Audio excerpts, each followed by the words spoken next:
I'd like to start by saying, first of all, thank everybody for coming. I'm sure there's others who will be joining us. But one of the points that needs to be made is that when we began to start planning this thing, folks were getting awfully paranoid. What? We don't do what? We're supposed to talk about the mayor? Why are we talking about the mayor? We are supposed to have this conversation. You know, responsible, normal communities are supposed to look back at their elected officials at some point and ask them, are they doing what we elected them to do? And this is what this conversation is about tonight. So I know that there are people who are paranoid. Yo, man, we don't want to upset the mayor. Like, you know what? We're supposed to have this conversation. 2 years in, all right, let's give them the first 9 months. You need 9 months to find the executive bathroom. So we give them that much. Okay? Then he immediately dived into the Olympics, which was going to impact us significantly. But that's not what we elected him for. He said he was going to help us in our schools. He said he was going to help improve housing. He said he was going to make the community affordable. The reality is we have people who make $85,000 a year, can't afford to live in Roxbury anymore. We're in this fight with him, Boston Foundation and others over charter schools. It's now, the spring is going to be upon us fairly soon, and they're going to be filling the potholes. Do you think some of us, some people who look like us, will actually be filling the potholes with the folks who've been filling them for all these years? There's a lot that we have to discuss, and there's a lot, honestly, that we have to disseminate. So tonight is like, more than a report card, it's like, where are we in the first 2 years of Marty Walsh, in the first 2 years of his administration? We have a panel of really good experts and really smart people. Priscilla Flint from the Black Economic Justice Institute. Coalition. Black Economic Justice Institute. Well, that too. All right. And the Boston Jobs Coalition. And something like that. I know it's a coalition there somewhere. Okay. And then there's my friend Bob Terrell from the Fair Housing Center. And then there's my dear friend, hello, Senator. And then there's my dear friend Bob Marshall from Dean. And then there's my dear friend, Donna Bivens from the Boston Bus and Deseg Project. And chairing this panel of wonderful human beings tonight is Jennings. Who's going to explain where we're going with this, because the reality is we'll have to do something after this is all over. You know that, right? You know we'll have to do some work after this is done. So I'm going to pass this on to James. Good evening, everyone. Good evening. And thank you for coming out tonight to be part of this important forum, and I'm glad that Marty asked me to moderate. I'm not really going to chair, but really more moderate a conversation with people who are going to help us think about how to assess our current situation, politically speaking, economically speaking, but also, and this is very important, to also suggest some solutions. A report card can be very, very static. I give you a grade and you go and then you come back. I think the report card is half of the conversation. Whatever the report card is, if we don't have solutions or we don't organize behind solutions, then this is going to come to naught. We had the former State Senator Diane Wilkinson really begin a really critical discussion under the concept freeze frame. That's already led to an organization in terms of trying to respond to some of the issues that were raised. In an email that I received from the NAACP, it's my understanding that they too are going to be doing a report card in a few months. The Trotter Institute, the O'Brien Institute, Beam, NEPID, these are all organizations that have started to come together and talk to each other. Again, not just in terms of identifying the issues and challenges and responsibility of government, local government, but also what are the solutions. So how do we take this and move forward with it? So along that line, let me get things going, and we're not covering all the potential topics that could be covered, of course, in terms of our multifaceted community. But as Horace mentioned, this is a continuing, not just conversation, but also be part of a paradigm shift, hopefully, that really begins to look at who has power, who has wealth, and how it's being used in this town. Questions in this conversation, just to get things going, is what do you see as major challenges facing the Black community? Secondly, how might you assess the role or responsibility of the mayor and local government? But again, what solutions might you offer, and what responsibility do we have as a community to respond and organize and mobilize around that solution? What I see as the major challenge of the Black community is the time that we're living in. I feel that, my work has been around the Boston Busing Desegregation Project and looking at Boston's history of desegregation and how it impacts what's going on in public education today, and by extension in the larger city today. And like I was saying with Marlena Rose, who's doing organizing around public education, we were saying that education is about everything. Right. These issues are so interconnected. And so some of the things that we learned about education, I think, are really true of the time we're living in for many other issues. And so with education, you always hear about the achievement gap. And think about the achievement gap in the age of Michael Brown. Achievement gap in the age of young people being gunned down and the fear that it breeds for them. But you also have the opportunity gap. And, just thinking of the opportunity gap in the context of the wealth gap in the city, the level of segregation, not segregation so much in terms of sitting next to someone, but in terms of access to resources and the disparity there. But there's also what we call in the BBDP, there's a democracy gap. And you can think of the democracy gap in the age of Citizens United, in the age of the attack on voting rights, so that we're in, again, an era of extreme power differential. And then finally, we look at what we call the power gap.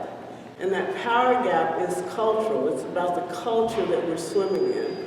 And that culture I define as one of a market economy, where every other people's way of what they value and what they see as defining reality, defining problems, and setting standards is really lopsided, and it's really all through the lens of a free market economy, neoliberalism, and those things. And for me, the challenge to us is that we're living through such a power differential right now in terms of how those are all working together to make the issues that we face very complex. And it's taken me a long time, all this time working on public education, to even begin to understand some of the things that are going on with public education today. And the things that are happening here are happening nationally. But often we feel like Boston is a different kind of place and it's not suffering in the same way, but we have all the same issues. It's just sort of covered over. So I think getting us all on the same page about what it is that unites us and what value system we're bringing and what it means to value Black people in this time and age is the major challenge that we're facing. Well, one correction. I'm not representing the Fair Housing Center in this particular venue. I'm going to be representing the Roxbury Neighborhood Council in this particular venue. With regard to housing, we are in the midst of probably the worst housing crisis the city of Boston has ever seen. And I come from a place where I saw urban renewal in the 60s and what that did to the Black community. What we're going through now is worse. And there are several reasons for that. The gentrification and displacement of the past was a few individuals moving on your street with money who could buy a house for $500,000 and $600,000. But today, in the city of Boston, gentrification is being fueled by global capital. We have money coming from all over the world, from the Eastern European bloc, from India, from China, from Brazil, from other parts, Middle East, other parts of the world. because most of those countries are experiencing a very slow recovery from the Great Recession, because the Great Recession was not just an American phenomenon, it was an international phenomenon. And those folks are now looking for a safe haven to park their money and to get a good rate of return. And despite all the comments and criticism, the United States is still one of the best places in the world to park your money. So they're parking a lot of it in the city of Boston. In fact, the Cleveland Federal Reserve has indicated that Boston is the epicenter of gentrification in the country. We are the #1 city in the country for gentrification and income inequality. So we're the perfect storm. That money is finding its way into our neighborhoods because, again, this is not individuals buying up stuff anymore. Now it's corporate owners like City Realty and others whose major agenda is to speculate on that property, make a quick profit, and then ditch the neighborhood and ditch the city.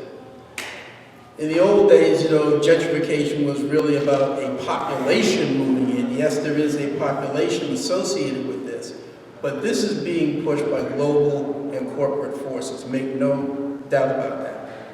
One of the reasons that land is going up in value throughout the city is because we have this incredible influx of capital but very little land. So it's bidding up. It's bidding up all the values and all the market forces.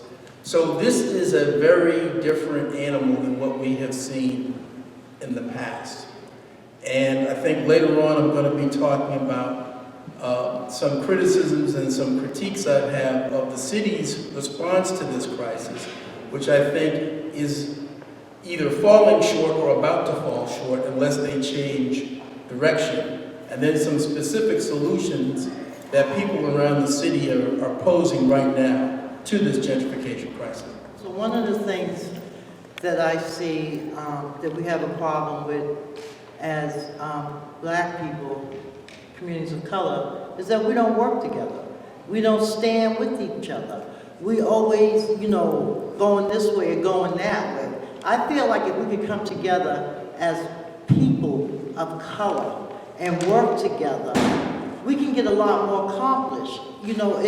We're up and down these streets all the time, and we see what's going on with our own eyes, but I think some people just don't believe it's happening, or they just, think that it's a fairy tale or something, but gentrification is alive and well, and we fight for good jobs. We fight for good jobs in our community, and until we can, I feel like, there's also racism. Nobody wants to talk about that. That's the big elephant in the room. But we clearly live in a racist society. And anybody that knows Boston from the 70s that were here know about all the busing and then the Chuck Stewart stuff. And that's just a little bit of the history. But I feel like as a community, we have to do something different. We can't keep doing the same thing expecting different results, because that's insanity.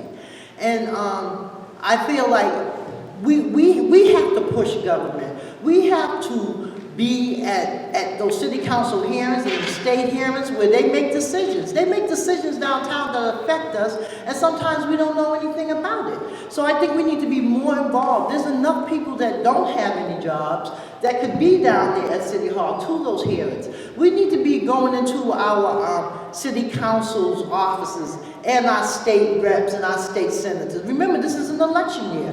Another problem we have is voting. We don't vote. We think our vote don't count.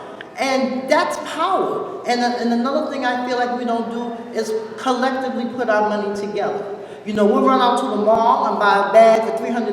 They got $10 to put in it. We need to stop that type of stuff. We need to collectively bring our money together in a bank or a credit union or whatever, so that we will have that type of financial power. And we also, like I said, voting is very important. I say the only time your vote don't count is when you don't cast it. And I think that we need to push the envelope when it comes to government, because they work for us. We pay their taxes. They take our taxes out. The first thing they do is get their money, which is our taxes. But yet we don't have no representation. I think we have a lot of challenges in the community. I can speak about education, but I also know that most of these challenges are solvable. okay, if people come together and begin to agitate. The U.S. Department of Justice is in town. And I believe they're going to be doing an investigation around the Latin school situation. But see, the Latin school is part of a bigger picture. Okay. It's not that, and because of the Latin school's uniqueness, school that you have to test to get in. Okay, people tend to like, oh, the Latin school, the O'Brien School, or Boston Latin Academy. But all the schools are hurting right now, particularly the high schools. Okay, and we're getting ready to go through a real serious span right now. There's a deficit of anywhere from $30 to $50 million. The last 2 years, the mayor, when John McDonough was here, he was acting superintendent at the time, he filled in the gap. This year, the new superintendent was given $13 million. The gap is something like 40 or 50. So there are major hits coming. Okay. I put together some talking points. I'd really like to get it out to people. It's about like a minute or two. Okay. Marty Walsh has served as mayor for more than 2 years. As a candidate for mayor and as mayor, Walsh has made repeated commitments and promises to improve Boston Public Schools, but he has not delivered on those promises and commitments. We need to hold Mayor Walsh accountable for his performance. As candidate for mayor, Bean met with Walsh and recommended 4 specific areas for improvement in BPS. Candidate Walsh committed himself to closing achievement and opportunity gaps between BPS students and to improving teacher diversity in BPS. He also promised to review the impact of the new student assignment plan and expressed his concern about the enrollment of special needs and ELL students in charter schools and their impact on funding for Boston Public Schools. As mayor, Walsh set up a transition team that had a work group focused on education in BPS. The transition team report on education pledged that BPS would be a national leader in closing the persistent opportunity and achievement gap between subgroups of students and cited 5 areas where the mayor and school department should focus in order to close achievement and opportunity gaps. These areas were early education facilities, early childhood education facilities, charter schools, high school redesign, and special education.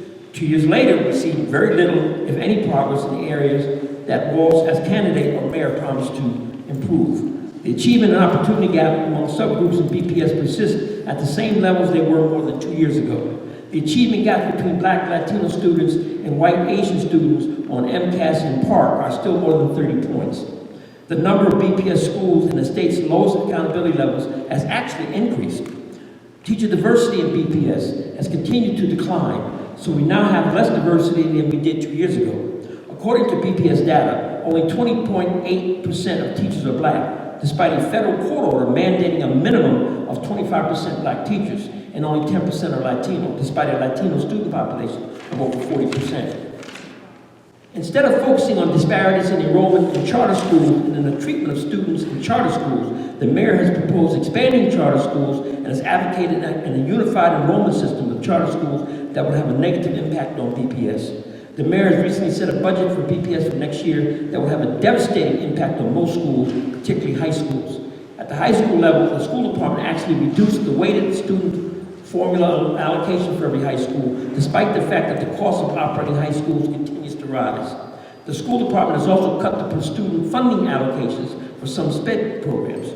Over the last 2 years, we've seen very little progress in planning improvements to BPS facilities or redesigning BPS high schools.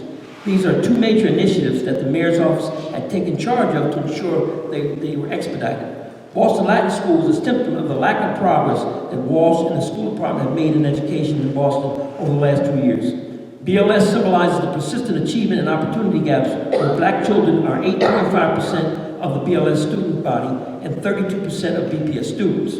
The lack of teacher and administrative diversity and cultural proficiency at BLS contribute to the hostile climate that students experience at the school. At the same time, the school department is mandating major cuts in the BLS budget for next school year that will have a major impact on its curriculum instruction and student support programs.